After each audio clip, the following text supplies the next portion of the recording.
বন্ধুরা এখন আমরা যাচ্ছি সাধুবাদতলায় প্রসাদ নিতে।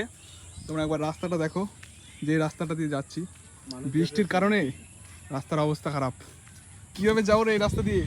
দেখ অবস্থা, দেখ জিৎ কোথায় গেছিলি? কি খিচুড়ি খেতে? খিচুড়ি? হ্যাঁ। খিচুড়ি প্রসাদ? দেখো গাইজ, এরা কিন্তু সবাই প্রসাদ খেতে গিয়েছিল। দূর দূরান্ত থেকে সব মানুষ আসছে। এইদিকে দেখো রাস্তাটা কিন্তু কাদায় ভর্তি, তাও মানুষ কিন্তু কম হচ্ছে না। হর হর মহাদেব। গাইজ তোমরা আমার আগের ভিডিওতে দেখেছিলাম, আমরা রাতে এসেছিলাম প্রসাদ নিতে, তখন দিয়েছিল লুচি, তারপর হচ্ছে পায়েস দিয়েছিল, আর এখন কিন্তু খিচুড়ি প্রসাদ খাওয়ানো হচ্ছে এই সাধুবাদতলাতে। দেখো কত ভক্তরা প্রসাদ নিচ্ছে এখানে। এই জায়গাটা এখন খুবই জাগ্রত, একদিক দিয়ে রান্না হচ্ছে আর একদিকে দেখো প্রসাদ খাওয়ানো হচ্ছে। এদিকে দেখো চারিদিকে সবাই বসে পড়েছে, দেখো ঝড় উঠে গেছে।